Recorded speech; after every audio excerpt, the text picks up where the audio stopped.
The trade issue has brought strange tensions to American politics. The populists identify themselves as the purveyors of common sense policies to benefit the working American, and yet their dedication in the face of continuous setbacks and economic turmoil caused by tariffs has proved somewhat fanatical. Republicans were also swept into office on a wave of inflation, but protectionism has elevated the prices that consumers pay at the checkout counter. And having opposed Joe Biden's senseless restrictions on Americans who seek simply to do business, Republicans' reversion to protectionism is once again threatening those very same businesses. And finally, while populist protectionists claim to be the tribunes of the people, of the forgotten man, as it were, small businesses are absorbing the damages, and we are seeing hiring lag, all while firms with well-placed friends within political circles have secured handouts, and these firms' lobbyists have become rich. Today, I am going to focus on this last point, and I am very lucky to be joined by Joel Griffith, a senior fellow at Advancing American Freedom.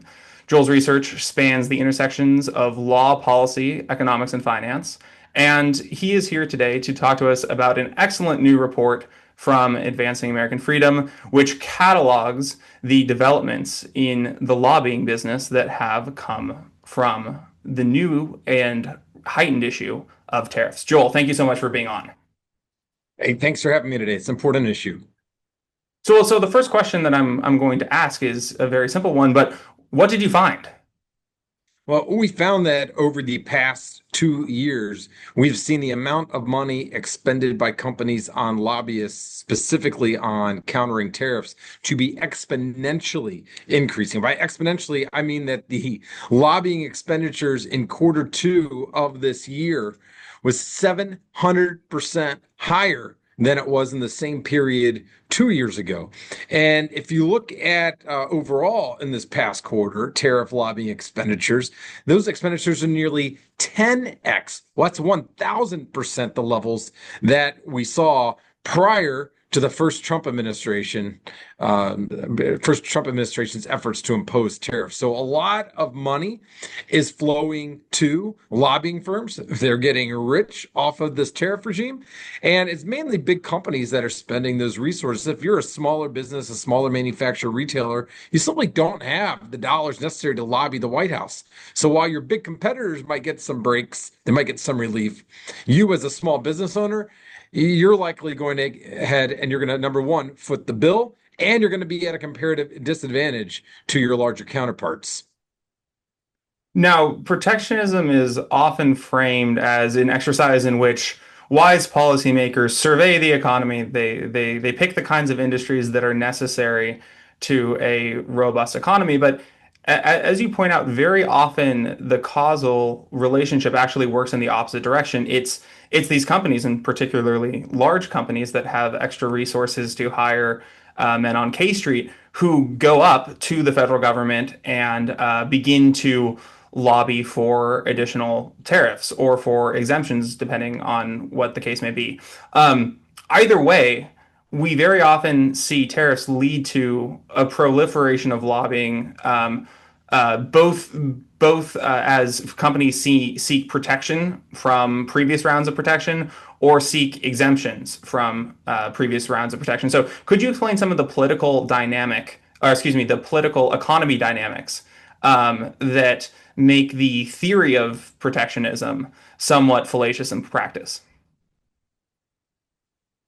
Well, it's fallacious on a number of levels. So, number one, this administration and every administration that has embraced protectionism, the rallying cry is that by putting in place these tariffs will bolster American industry, will provide more American jobs, will help typical American families. Unfortunately, the end results in each case are quite opposite of that. For instance, if you look at the jobs market overall, we saw, I believe it was a 10-month stretch of losing jobs in the manufacturing sector following Liberation Day. That's the one sector that was supposed to benefit disproportionately from the tariffs. That was actually one of the hardest hit sectors of the string of jobs losses.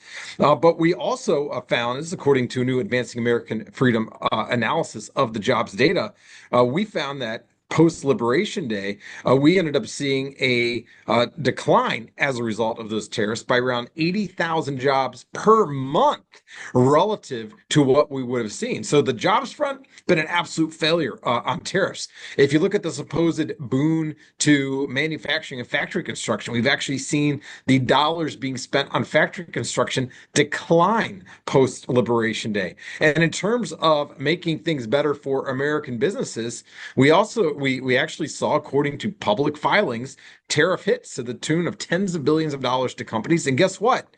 Prices, they did rise. Now, prices were rising overall even before the tariffs were implemented, but we saw tariffs saddle consumers with even higher costs. Studies now are showing that around 90% of the tariff costs that businesses had to pay, those costs are being passed on to American families. And as a result, American families are footing the bill to the tune of around $1,500 per family per year from these tariffs. And that means for most families, they're seeing their tariff costs exceed the amount that they're receiving in terms of tax cuts from the One Big Beautiful Bill. This is a big part of the reason why President Trump remains deeply underwater in approval polls. And his approval rating, it's not just that it's low levels with those who are Democrats. We see his approval rating shrinking, particularly on economics and affordability, shrinking even amongst Republicans. And that's because despite the spin, despite the propaganda, there's no way to deny the reality that prices are increasing, and they're increasing at a faster pace now than they were increasing a few years ago. And William Graham Sumner, the famous 19th century economist, described the tariff as the biggest job of all. He said that the companies will consent to tariffs.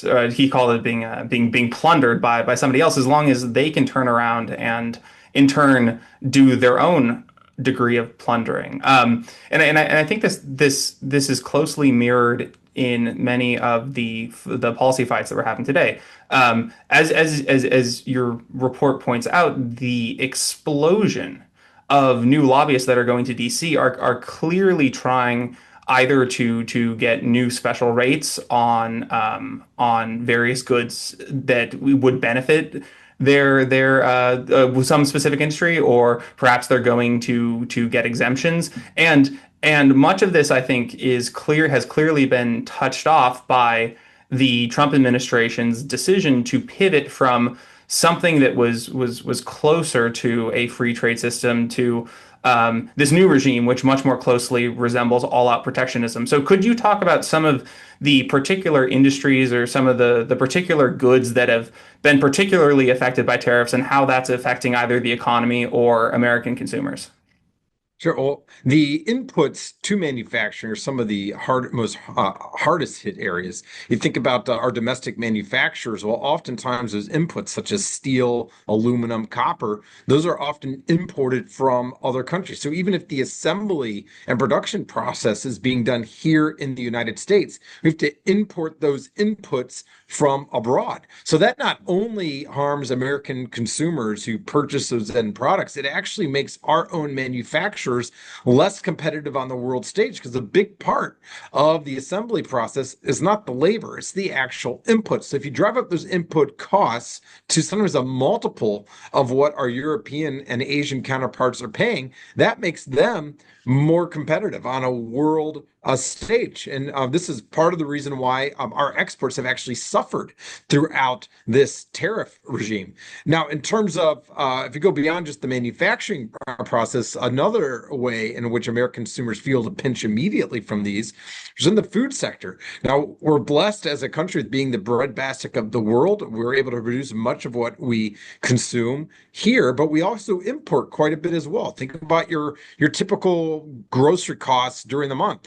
If you're talking about off season, winter time here up north, we import a lot of our fresh fruits and vegetables from Mexico, from Guatemala, from South America. Well, you see those costs going up 20, 30, and 40% due to the tariffs. Same thing holds with beef. We've had a drought impacting the United States, which has harmed our own supply of cattle. We've needed to import beef from abroad. When you slap tariffs upwards of 30% plus on beef products, well, that makes the everyday costs of beef for your family go up as well. And what we've seen in the United States due to those rising costs, we've seen a lot of families forced to substitute their desired dinner choices for lower cost meats. People are switching out a steak for ground turkey or chicken. Nothing against turkey and chicken, but I don't want government tariff policies dictating to me what I and my family have for dinner.